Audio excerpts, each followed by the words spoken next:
दोस्तों, अमीर होना आज की दुनिया में सबसे बड़ी चाहत हो गई है और जहां असली अमीरी की बात होती है तो अमीर आदमी और अमीर बनने की चाहत में जाहिर सी बात है अपना इनकम सोर्स बढ़ाएगा।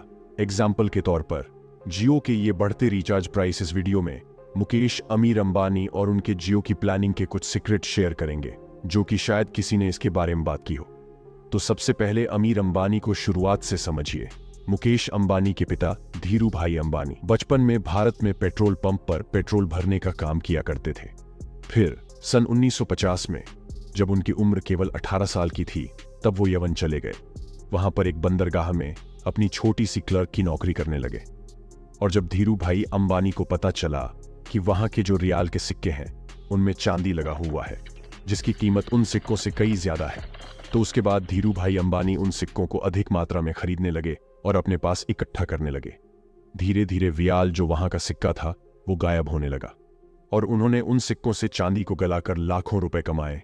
और फिर बाद में वही यमन में सन 1957 में मुकेश अंबानी का जन्म हुआ। तब इनका परिवार इतना अमीर नहीं हुआ करता था और तब अपने परिवार के साथ 2 रूम के घर में रहा करते थे। इनके पिता अपना बिजनेस करना चाहते थे, इसलिए यमन छोड़कर 1958 में भारत वापस लौट आए।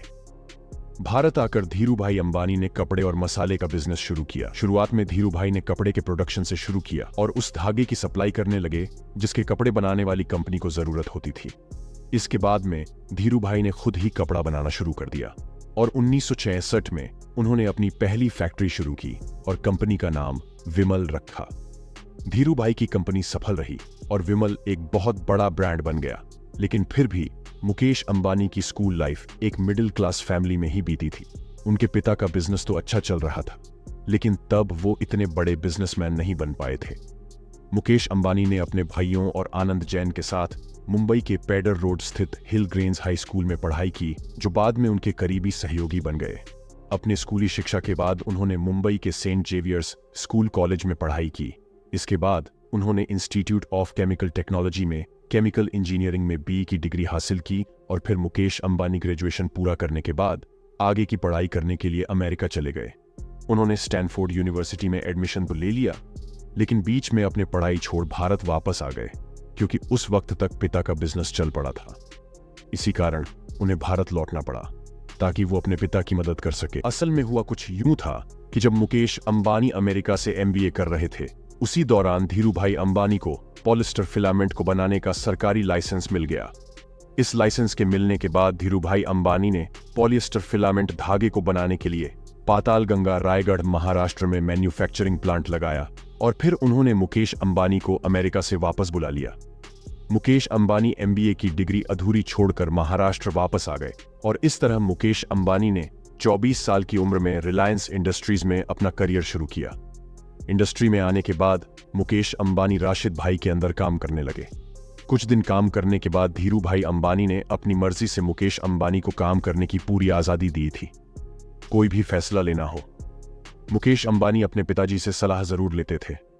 मुकेश अंबानी की पूरी आजादी से काम करने का फायदा रिलायंस इंडस्ट्रीज को मिला। 1985 में राशिद भाई की मौत के बाद पॉलिस्टर फिलामेंट धागे के इस प्लांट की पूरी जिम्मेदारी मुकेश अंबानी के कंधे पर आ गई। उन्होंने इस जिम्मेदारी को बखूबी संभाल लिया।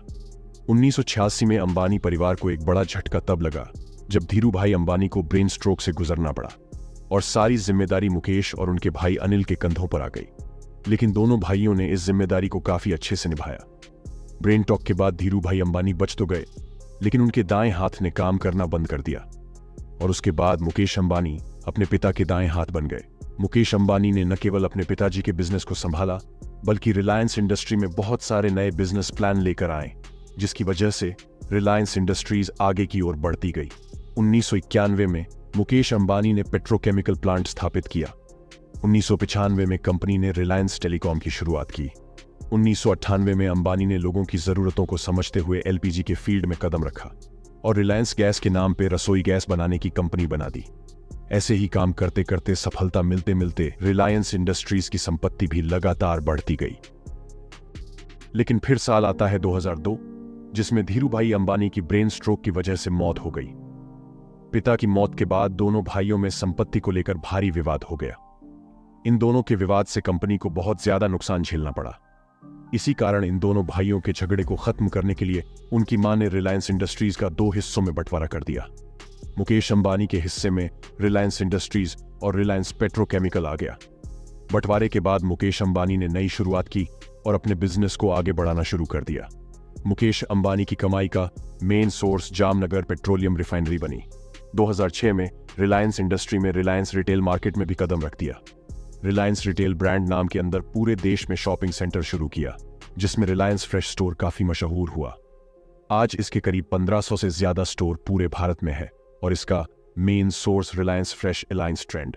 रिलायंस डिजिटल रिलायंस फुटप्रिंट 2010 में रिलायंस इंडस्ट्रीज ने इन्फोकॉम ब्रॉडबैंड कंपनी की शुरुआत की, जिसका असली रंग 2016 में देखने को मिला, क्योंकि ये ही रिलायंस इंडस्ट्री के टेलीकॉम सेक्टर में बहुत बड़ा चेंजिंग एयर साबित हुआ।